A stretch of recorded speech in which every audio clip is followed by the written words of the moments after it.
आज की इस वीडियो में हम ए लेवल मेजर प्रोजेक्ट के बारे में डिस्कशन करने वाले हैं। खासकर कि मान लीजिए आपने अपना प्रोजेक्ट सबमिट कर दिया है तो उसके बाद में प्रोसेस क्या होता है, किस प्रकार से आपका वाइवा होता है, चीज़ें किस प्रकार से होती हैं।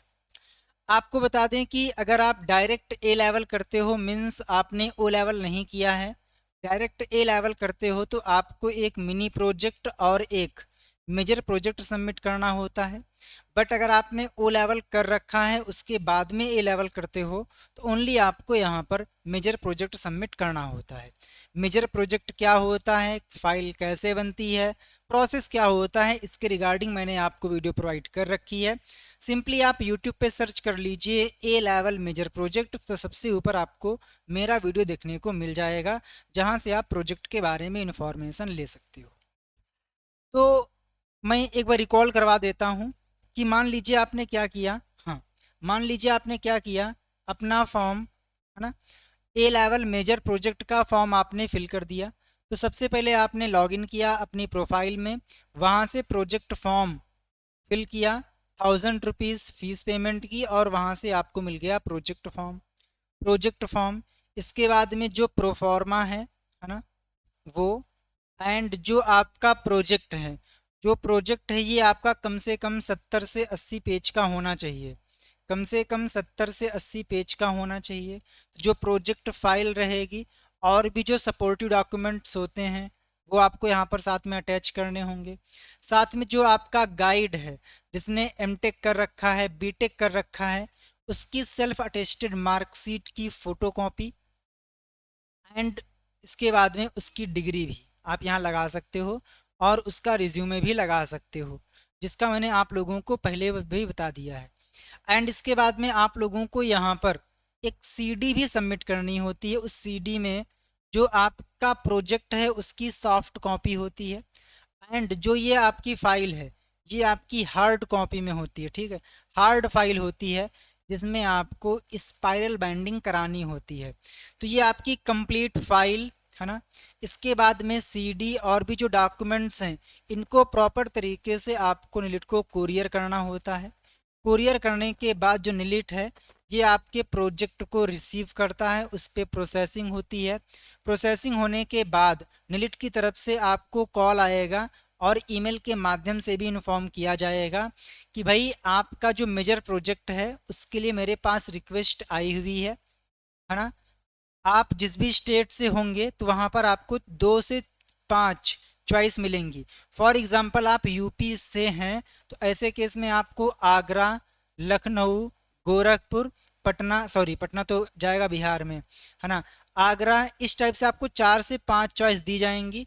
इन्हीं में से कोई एक चॉइस आपको लेनी है कि हाँ आप किस सिटी में वाइवा देने जा सकते हो। ध्यान दीजिएगा, जो वाइवा है ये आपका ऑफलाइन होता है। कैसे होता है, ये आपका ऑफलाइन होता है। मई 2025 तक आपका ऑनलाइन हो जाता था वीडियो कॉल के माध्यम से, बट मई 25 के बाद से जो आपके वाइवाज हैं ये ऑफलाइन कंडक्ट किए जाते हैं।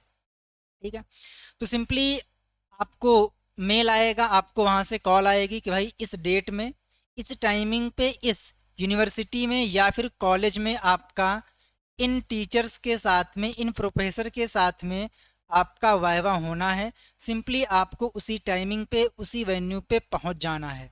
क्या क्या लेके जाना है, तो आपको यहाँ पर ओरिजिनल है ना, ओरिजिनल आईडी कार्ड, लाइक आप यहाँ पर आधार कार्ड ले सकते हो। साथ ही साथ यहाँ पर आपको उस आईडी कार्ड की एक फ़ोटो कॉपी भी ले जानी होगी, वहाँ पे फ़ोटो कॉपी सबमिट करनी पड़ती है। एंड इसके बाद में जब आप वहाँ पर जाओगे तो वहाँ पर एक छोटा सा फॉर्म रहेगा जहाँ पे आपको अपने साइन करने रहेंगे, एंड जो आप फ़ोटो कॉपी लेकर गए हो उसमें भी आपको साइन करने हैं। वो फ़ोटो कॉपी आपको उन टीचर्स को सबमिट कर देनी है, डिपॉजिट कर देनी है। इसके बाद में जो आपका प्रोजेक्ट था उसे भी आपको अपनी पेन ड्राइव में, अगर आपके पास लैपटॉप है तो उसमें आपको लेकर जाना है।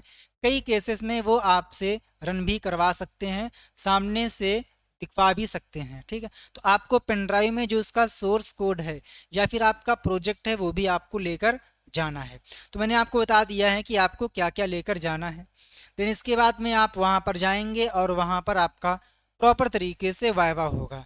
जो वाइवा है ये काफ़ी हार्ड नहीं होता है, ये बिल्कुल नॉर्मल बेसिक लेवल से मीडियम लेवल तक होता है।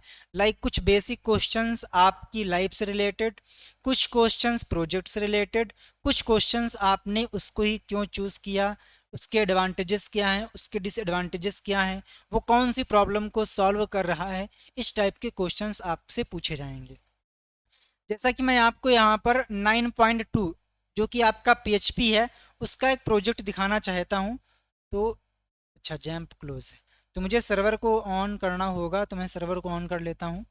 ये देखिए, मान लीजिए आपने कोई बनाया प्रोजेक्ट, है ना, और आपके प्रोजेक्ट का टॉपिक था सिविक स्पॉट, है ना, क्या था, आपके प्रोजेक्ट का टॉपिक था सिविक स्पॉट। तो बेसिकली ये प्रोजेक्ट में आपने बनाया क्या है, एग्जाम्पल के लिए, इसमें कोई भी बंदा, कोई भी नागरिक अपने आसपास की जो शिकायतें हैं, कंप्लेंट हैं, लाइक रोड नहीं बनी है, जो खंबे की लाइट है वो प्रॉपर तरीके से नहीं जल रही है ना, सड़क में गड्ढे हैं, कचरा पड़ा हुआ है, तो वो कंप्लेंट कर सकता है ऑनलाइन। साथ ही साथ जब वो कंप्लेंट कर रहा है तो लाइव लोकेशन और लाइव फोटो वहाँ से कैप्चर होती है, जो कि नगर पालिका या म्यूनसिपल अथॉरिटी को जाती है। देन एडमिन वहाँ से उस पर एक्शन लेता है और उसका स्टेटस अपडेट करता है। ये हमारे प्रोजेक्ट की कार्यवाही है। तो अब आपसे किस प्रकार से यहाँ पर क्वेश्चनिंग होगी। सबसे पहला क्वेश्चन, जब आप वहाँ पर जाओगे तो आपसे पूछेंगे कि भाई आपने किस टॉपिक पर प्रोजेक्ट बनाया है, तो जो भी आपका टॉपिक है आप बता सकते हो। देन इसके बाद में आप उस प्रोजेक्ट के थ्रू कौन सी प्रॉब्लम को सॉल्व कर रहे हो ये भी आपको बताना पड़ेगा। जैसे कि मान लीजिए आपने बनाया सिविक स्पॉट पे और सामने से क्वेश्चन आया आपका प्रोजेक्ट क्या है, तो आप बोल सकते हो मेरा project civic issues reporting system, जो कि एक प्रकार का वेब बेस्ड एप्लीकेशन है जिसमें नागरिक अपने एरिया की समस्याएं जैसे कि खड्डे, कूड़ा कचरा, पानी लीकेज आदि ऑनलाइन रिपोर्ट कर सकते हैं और उसका स्टेटस ट्रैक कर सकते हैं। अब उनका क्वेश्चन सामने से आ सकता है कि आखिर इस प्रोजेक्ट को आपने क्यों बनाया है, क्या इस प्रॉब्लम को पहले किसी ने सॉल्व नहीं किया है। तो आपको यहाँ पर डिफ्रेंशिएट करना पड़ेगा कि जो एग्जिस्टिंग सोल्यूशंस हैं उसमें और आप में क्या अंतर है। तो आप ये बोल सकते हो कि जो बाकी के अ, इसके पहले के सॉफ्टवेयर्स हैं या फिर कंप्लेंट सिस्टम है उसमें ओनली क्या होता है कि आपने कंप्लेंट कर दी, कंप्लेंट करने के बाद में आपकी प्रॉब्लम का क्या स्टेटस है वो पब्लिकली अवेलेबल नहीं होता है। तो हमने क्या किया है कि जो भी कंप्लेंट आ रही हैं उनका जो स्टेटस है वो मैंने पब्लिकली वेबसाइट पे शो करा दिया है, डिस्प्ले करा दिया है। इसका बेनिफिट क्या है, इसका बेनिफिट ये है कि जो भी अथॉरिटीज़ हैं उन पे प्रेशर रहेगा कि भाई जो डेटा है वो पब्लिकली अवेलेबल है, तो मुझे इन प्रॉब्लम को सॉल्व करना पड़ेगा, तो ये प्रेशर रहता है।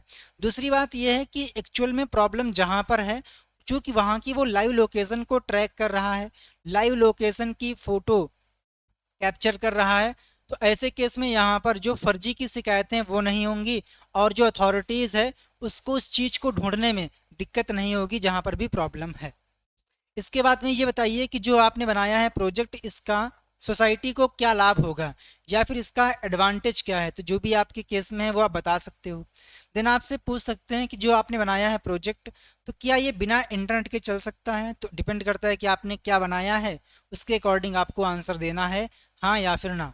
अब चूंकि जो आपने बनाया है प्रोजेक्ट इसमें और फ्यूचर में आप क्या इम्प्रूवमेंट करोगे, तो आप यहाँ पर बोल सकते हो, डिपेंड करता है कि आपने क्या बनाया है प्रोजेक्ट, उसमें क्या चेंजेस करने वाले हो आप, तो आप बता सकते हो। लाइक इस प्रोजेक्ट के केस में हम ये बोल सकते हैं कि अभी क्या हो रहा है कि अभी ओनली वेबसाइट है, एप्लीकेशन नहीं है, तो फ्यूचर में हम क्या कर सकते हैं, एप्लीकेशन क्रिएट कर सकते हैं। अभी क्या है कि हमने रिपोर्ट कर दिया तो ओनली मुझे ट्रैक नंबर मिल जाता है, बट कोई एसएमएस या कोई नोटिफिकेशन नहीं आती है कि भाई आपने प्रॉपर रिपोर्ट कर दी है या फिर आपकी प्रॉब्लम रिजॉल्व कर दी गई है या फिर क्या स्टेटस है। तो फ्यूचर में इसमें हम नोटिफिकेशन सिस्टम को ऐड कर सकते हैं। साथ में यहाँ पर एक ही तरीके की अगर बार बार प्रॉब्लम्स आ रही हैं तो उनको एआई के द्वारा डिटेक्ट कर सकते हैं और उनको प्रॉपर तरीके से एनालाइज कर सकते हैं। इसके बाद में ये बताइए कि जो आपकी प्रोजेक्ट है इसके डिसएडवांटेजेस क्या हैं, इसके लिमिटेशंस क्या हैं। तो आप बोल सकते हो जो भी इसके लिमिटेशंस हैं।